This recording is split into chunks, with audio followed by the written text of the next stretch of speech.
मेरे मित्रों, सबसे कुछ ना कुछ हमें सीख मिलती है। देखिए, कहने का मतलब ये है कि बार बार यदि प्रयास किया जाए, यदि हर बार सकारात्मकता की ओर बढ़ा जाए, तो कहीं ना कहीं जीवन में उस परम पिता परमेश्वर की कृपा से सफलता के संकेत मिलते हैं। आज का जो गोचर है वो नवम भाव में चंद्रदेव का है। नवम भाव में चंद्रदेव का गोचर मेरे मित्रों वैदिक एस्ट्रोलॉजी में बहुत अच्छा माना गया है। ये आपके जीवन में कई तरह के सकारात्मक संकेत देता है, इशारे देता है। लेकिन मेरे मित्रों, केवल एक ही ग्रह पर सब कुछ डिपेंड हो जाए ऐसा नहीं होता। सभी ग्रह मिलजुल करके अपना प्रभाव मनुष्य के जीवन पर डालते हैं। इसीलिए जो ये राशिफल है मेरे मित्रों, यह गोचर का एक संकेत होता है कि आप अपने जीवन में इन गोचर के संकेतों को कैसे फील कर सकते हैं। बहुत से लोग कहते हैं कि आप संकेत कहते हैं, आप फील करते हैं। देखिए, हम फील करते हैं इसलिए कहते हैं क्योंकि जो ग्रहों का प्रभाव होता है वो हमारे चंद्र पर होता है, यानी कि ये चंद्र राशि है और चंद्र का मतलब होता है महसूस करना, फीलिंग्स। तो इसीलिए मेरे मित्रों, हम कहते हैं बार बार कि फील होता है, हमें ऐसा लगता है, और जैसा हमें लगता है वैसी ही हमारी कहीं ना कहीं मेंटेलिटी बनती है। मेरे मित्रों, कहा गया है ना कि भैया जैसा सोचोगे वैसा ही कहीं ना कहीं आपसे मिलता जुलता आपको मिल सकता है। तो मेरे मित्रों, इसलिए हमेशा परिश्रम करो, लेकिन सकारात्मक रूप से। अपने जीवन का एक लक्ष्य होना चाहिए, और आज चंद्रदेव यही कह रहे हैं, क्योंकि भैया अब गोचर में केतु और सूर्य एक साथ आ गए हैं। अब केतु और सूर्य का एक साथ आना गोचर में पितृदोष का निर्माण कर रहा है। अब सूर्य अपने घर में है, तो यहाँ पर कई चीजें हम राशिफल में आपको बताएंगे जिसका आपको थोड़ा सा ध्यान रखना है, क्योंकि अभी 16 सितंबर तक केतु और सूर्य एक साथ मेरे मित्रों गोचर में रहेंगे। आइए शुरू करते हैं आज का राशिफल। रविवार 17 अगस्त 2025 भाद्रपद कृष्ण पक्ष की नवमी तिथि आज रहेगी, और जो सूर्य संक्रांति है यानी कि भाद्रपद संक्रांति आज रहेगी। सूर्य देव के चरणों में नमन करते हुए आज के दिन की शुरुआत कीजिए मेरे मित्रों। जब रविवार को सूर्य संक्रांति होती है तो इसका एक अपना अलग महत्व हो जाता है। तो यदि आपके जीवन में पद प्रतिष्ठा, मान सम्मान, पिता या फिर किसी भी तरीके से सामाजिक तौर से कुछ कमी आपको महसूस अपने जीवन में हो रही है, तो आज के दिन एक वेद पुराणों में एक उपाय बताया गया है जो कि सूर्य संक्रांति के दिन किया जाता है। और जब उस दिन रविवार पड़े तो ये विशेष महत्व हो जाता है। क्या कि एक तांबे का लोटा लीजिए, उसमें थोड़ा सा गंगा जल डालिए, उसके बाद उसको शुद्ध जल से भर दीजिए, उसमें 5 पुष्प लाल रंग के डालिए, थोड़ा सा कुमकुम उसमें डालिए, थोड़ा सा अक्षत। अक्षत का मतलब होता है कि जो अखंडित चावल हो उसको हल्दी में रंग करके डालने हैं, और अपनी छत वगैरह पर चले जाइए जहां से आपको सूर्य देव दिखाई दे। सूर्य देव को अर्घ देना है, लेकिन उससे पहले आपको 108 बार गायत्री मंत्र का पाठ करना है, और उसके बाद आपको सूर्य देव को जो आपने ये द्रव्य तैयार किया है, जो जल तैयार किया है, इससे अर्घ देना है। तो इस तरह की यदि आपके जीवन में परेशानियां चल रही होंगी तो आज के उपाय से आपको कहीं ना कहीं मेरे मित्रों सकारात्मक परिणाम प्राप्त हो सकते हैं। सूर्योदय आज सुबह 5:50 पर होगा मेरे मित्रों। सूर्यास्त शाम को 6:59 पर हो रहा है। 11:58 से 12:51 तक अभिजीत मुहूर्त रहेगा। राहु काल 5:20 से शाम को 6:09 तक रहेगा। 6:59 तक रहेगा, माफ कीजिएगा। दिशाशूल पश्चिम दिशा की रहेगी मेरे मित्रों। जो ये समय बताया है दिल्ली के अनुसार है, आपके क्षेत्रों के अनुसार यह समय अलग अलग हो सकता है। राशिफल को विस्तार में नहीं देंगे, बहुत से लोग कह रहे हैं कि विस्तार में मत दीजिए, उनके पास मतलब वो चाहते हैं कि राशिफल छोटा हो, तो अब छोटा करके राशिफल आपको देना पसंद करेंगे। जैसे आपकी इच्छा वैसा ही हम प्रयास करेंगे मेरे मित्रों। देखिए, चंद्रमा और गुरु का बल मेरे मित्रों, आज करियर में शुभ समाचार आपको प्राप्त हो सकता है। तो क्या करियर में मिल सकती है सफलता? तो मेरे मित्रों, इसके लिए कुछ विशेष चीज है, क्योंकि सूर्य देव 12वें स्थान में चले गए हैं। तो एक तो अपने बॉस से किसी भी तरह का कोई भी वाद विवाद आपको नहीं करना। बॉस जो कहते हैं उस काम को आपको प्रायोरिटी के साथ करना है मेरे मित्रों। यदि आप ऐसा करते हैं तो आपके लिए चंद्र और गुरु मिलकर के सफलता के संकेत करियर में बना सकते हैं। 10वें भाव में गुरु और शुक्र की उपस्थिति है मेरे मित्रों। तो कोई नया प्रोजेक्ट आपको आज मिल सकता है आपके करियर में, या फिर किसी पुराने क्लाइंट से आपकी मुलाकात हो सकती है जो कि आपके लिए कहीं ना कहीं करियर के हिसाब से फायदेमंद हो सकती है। व्यापार की बात करें, यदि साझेदारी में आपका व्यापार है तो यहाँ पर आपको स्पष्ट कॉन्ट्रैक्ट की जरूरत है। स्पष्ट कॉन्ट्रैक्ट से मेरा मतलब कि उसमें किसी भी प्रकार का कोई ऐसी चीज ना हो जो आप छुपाएं या वो छुपाएं। जो भी चीज रखें कॉन्ट्रैक्ट में बिल्कुल क्लियर रखें। इससे क्या होगा कि शनि और नेपच्यून है सप्तम भाव में, तो कहीं भी किसी तरह की कोई मिसअंडरस्टैंडिंग नहीं बन पाएगी मेरे मित्रों। तो इसलिए आपको अपने करियर बिजनेस में हर चीज को स्पष्ट रूप से रखना है। और आज कहीं ना कहीं आपको भरोसेमंद टीम की जरूरत पड़ेगी अपने बिजनेस में।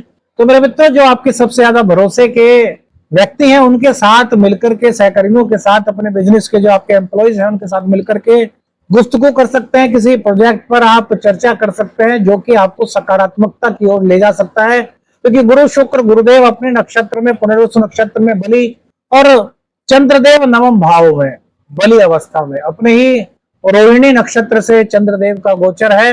और कहीं ना कहीं बृहस्पति को भी भाग्य कारक माना गया है। तो बृहस्पति देव के जो कारकत्व है वहां पर चंद्रदेव का बैठना, यह आपके लिए शुभत्व की वृद्धि करने वाला संकेत है। गुरु और शुक्र के कारण धन आगमन के आपके नए रास्ते खुल सकते हैं। देखिए, बुधदेव एकादश भाव में बैठ करके पंचम भाव को देख रहे हैं। बुधदेव आपके दशमेश है, आपके लग्नेश है। जब दशमेश और लग्नेश एकादशी भाव में बैठते हैं, एकादश भाव को इनकम का भाव कहा गया है, तो आय के नए स्रोत बनने की यहाँ पर संभावना बनती है मेरे मित्रों। सेकंड भाव पर गुरु की दृष्टि है, 10वें स्थान में बैठ करके 5वीं दृष्टि सेकंड हाउस पर है। तो कहीं ना कहीं परिवार में कुछ आर्थिक स्थिरता आप फील करेंगे। आपको लगेगा कि यार मेरे भाईजन, मेरे परिवारजन, मेरे कुटुंबीजन तो कुछ आर्थिक रूप से कहीं ना कहीं मजबूत होते हुए आपको फील होंगे या दिखाई देंगे। आपको ऐसा लगेगा कि यार उनका काम अब बनना शुरू हो रहा है, तो कहीं ना कहीं आप राहत महसूस कर सकते हैं। राहु के कारण और केतु के कारण अचानक से खर्च हो सकता है, और केतु सूर्य के साथ 12वें स्थान में है, तो यहाँ पर कहीं ना कहीं अपने पिता के स्वास्थ्य का आपको ध्यान रखना चाहिए मेरे मित्रों। पिता को यदि स्वास्थ्य संबंधी कोई दिक्कत है तो डॉक्टर से परामर्श लीजिएगा, उसको नजरअंदाज मत कीजिएगा। 17 अगस्त से 16 सितंबर तक सूर्य केतु एक साथ रहेंगे, राहु की दृष्टि सूर्य पर रहेगी। तो कोई भी ऐसा कार्य मत कीजिएगा मेरे मित्रों जिससे कि आपके परिवार की, आपकी, आपके खानदान की पद, मान, प्रतिष्ठा पर किसी भी तरह का कोई नकारात्मक प्रभाव पड़ सके। क्योंकि यदि आपकी कुंडली में सूर्यदेव पीड़ित हैं, यदि आपकी कुंडली में सूर्यदेव नीच के हैं, यदि आपकी कुंडली में सूर्यदेव अच्छी अवस्था में नहीं है, डिग्री वाइज बली नहीं है, तो केतु के साथ सूर्य का जो पितृदोष बन रहा है, ये कहीं ना कहीं इस तरह की कुछ चीजें उत्पन्न कर सकता है। तो आपको बच करके रहना है, अपने चरित्र पर पूरा ध्यान रखना है, सकारात्मक रूप से आगे बढ़ना है, किसी भी गलत रास्ते पर नहीं बढ़ना। सब चीजें सोच समझ करके कीजिए। और बुध है आपके एकादश भाव में, तो बुद्धि आपकी बुधदेव की कृपा से काफी स्मार्ट हो रही है। तो इसका आपको कहीं ना कहीं फायदा लेना चाहिए और अपने जीवन में निष्ठा, ईमानदारी, ऑनेस्टी, इसको आपको स्थान देना चाहिए। प्रेम में दाम्पत्य जीवन मेरे मित्रों, मंगल की 7वीं दृष्टि दाम्पत्य जीवन यानी कि सप्तम भाव पर पड़ रही है, जहां शनिदेव विराजमान है। तो ये रिश्तों को कहीं ना कहीं गंभीर बना रही है, जिम्मेदार बना रही है। देखिए, चंद्रदेव नवम भाव में होते हैं, तो ऐसे में आदमी मानसिक रूप से काफी मजबूत फील करता है, उसके मन में एक अचानक सी खुशी रहती है। आप कमेंट्स करके बताइए कि आज सुबह से आप खुश हैं, आपको पता नहीं कि क्या कारण है, लेकिन आपको खुशी सी फील हो रही है, या फिर आपको लग रहा है कि यार आज मैं बहुत पॉजिटिव फील कर रहा हूं। इस तरह की कुछ बातें ये चंद्रदेव के कारण कन्या राशि वालों के साथ हो सकती है मेरे मित्रों। तो दाम्पत्य जीवन में भी कहीं ना कहीं गंभीरता आएगी, दाम्पत्य जीवन में एक दूसरे को समझने का मौका मिलेगा। हाँ, इतना जरूर है कि शनिदेव विच्छेदात्मक है, तो छोटी छोटी बातों पर कुछ ऐसी बात हो सकती है जो आप दोनों को बुरी लगे, लेकिन चंद्रदेव का साथ, गुरु का साथ, शुक्र का साथ, ये आपको कहीं ना कहीं स्थिति को कंट्रोल करने के लिए प्रेरित करेगा। आप इसको प्रेरित करने से आप इसको कंट्रोल कर भी पाएंगे, ऐसे संकेत हैं।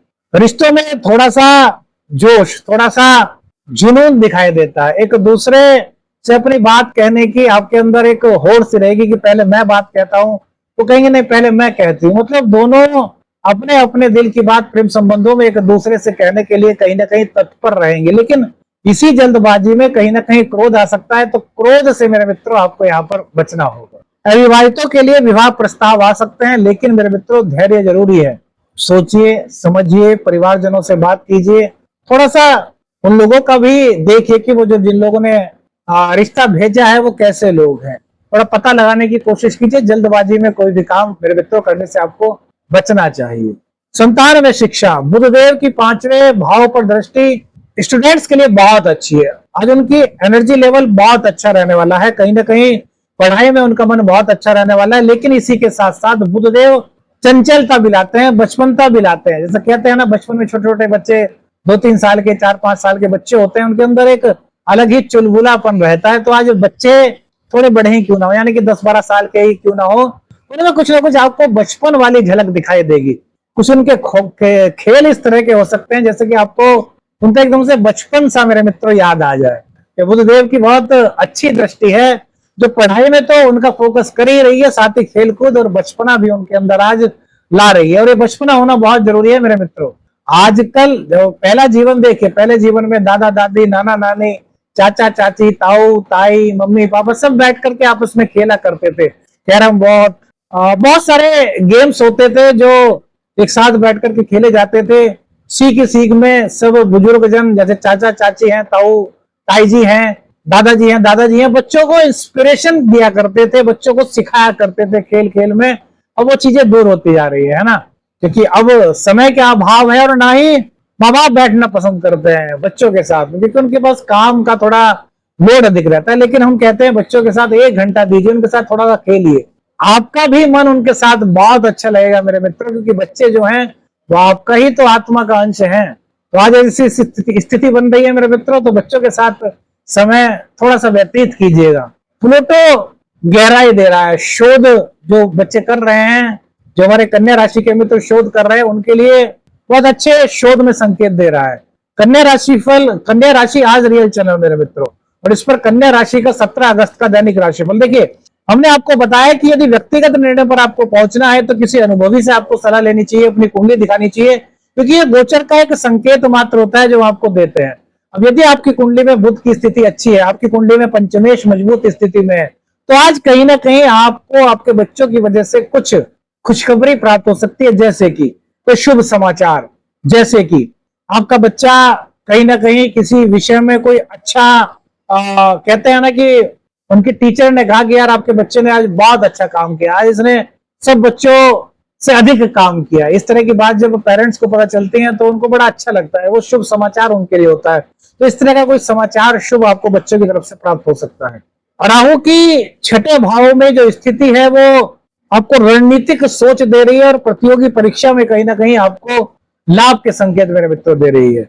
भाग्य में उच्च यात्रा, भाग्य व यात्रा में क्या आज संकेत है ग्रहों का, तो उच्च का चंद्रमा यूरेनस के कारण विदेश यात्रा का योग आपका बनता है। विदेश की कोई बात चल रही थी तो वो आपका सपना पूर्ण हो सकता है। कहीं ना कहीं कोई धार्मिक यात्रा हो सकती है, किसी गुरुजन से, किसी विद्वान जन से आपको कोई नई सीख जीवन में आगे बढ़ने के लिए प्राप्त हो सकती है। कोई नया संदेश आपके गुरुवर द्वारा आपको दिया जा सकता है। कहीं ना कहीं आज कुछ नई चीजें सीखने का कुछ मौका आपको प्राप्त हो सकता है। देखिए, गुरुदेव अपने नक्षत्र में आ गए हैं, तो स्वास्थ्य के लिहाज से गुरुदेव कहीं ना कहीं आपकी रोग प्रतिरोधक क्षमता में बढ़ोतरी करने के संकेत तो देते हैं मेरे मित्रों। लेकिन लग्न में मंगल है और शनि मंगल को देख रहे हैं, यानी कि मंगल और शनि का समसप्तक योग बना हुआ है। तो ऐसे में पेट संबंधी कुछ दिक्कत, बीपी से संबंधित कुछ दिक्कत, कुछ थोड़ी सी कहते हैं ना तनाव, मानसिक बेचैनी, इस तरह की कुछ दिक्कतें आपको हो सकती है। तो इन चीजों को नजरअंदाज मत कीजिए, डॉक्टर से सलाह लीजिए। डॉक्टर सलाह देता है तो थोड़ा ध्यान, मेडिटेशन, योग वगैरह कीजिए, इससे कहीं ना कहीं आपको लाभ प्राप्त हो सकता है। स्वास्थ्य की दृष्टि से एक उपाय आपको बताते हैं, क्योंकि मंगल और शनि का समसप्तक योग बन रहा है।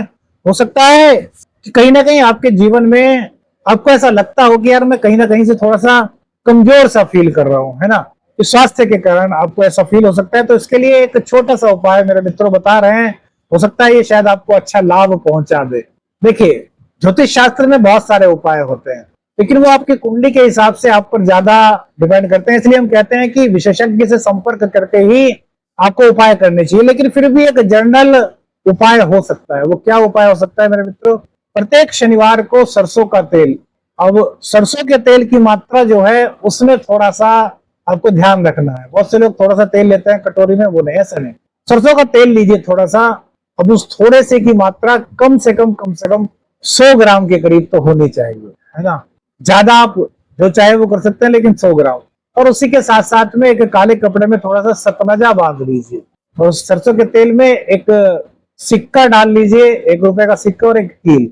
और शनिवार को दोपहर लगभग 12 बजे के करीब इन सब चीजों को अपने सिर से 7 बार वार करके इसको दान कर दीजिए। तो मेरे मित्रों, कहीं ना कहीं आपको लाभ प्राप्त इस उपाय से हो सकता है। आज क्या करें क्या ना करें, देखिए, माता पिता और गुरुओं का आशीर्वाद लें, वरिष्ठ जनों का आशीर्वाद लें।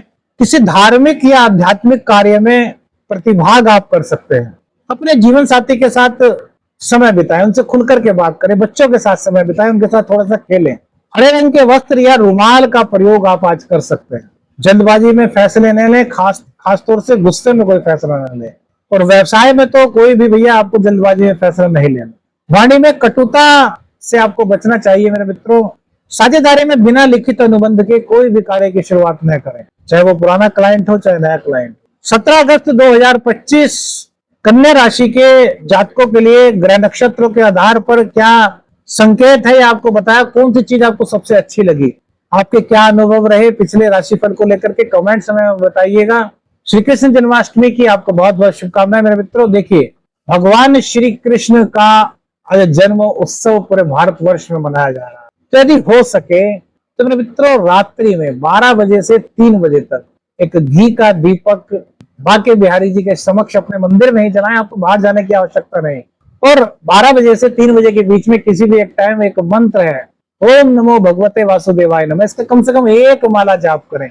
भगवान श्री कृष्ण की भक्ति करने से दाम्पत्य जीवन, प्रेम जीवन, व्यवसाय, व्यापार, स्वास्थ्य आदि जीवन की बहुत सारी दिक्कतें दूर हो सकती हैं, यदि भगवान श्री कृष्ण की प्रीति आपको प्राप्त हो जाए। लेकिन उसके लिए थोड़ा सा आपको श्री कृष्ण में अपनी भक्ति मेरे मित्रों लगानी चाहिए। और आज का दिन विशेष है, श्री कृष्ण जन्माष्टमी, अष्टमी, जन्माष्टमी का मतलब है कि वो जन्म, वो अष्टमी तिथि, वो श्री कृष्ण का प्राकट्योत्सव, जिस दिन भगवान श्री कृष्ण का अवतार इस पृथ्वी लोक पर हुआ था। तो आज इस दिन का लाभ मेरे मित्रों अवश्य उठाएं।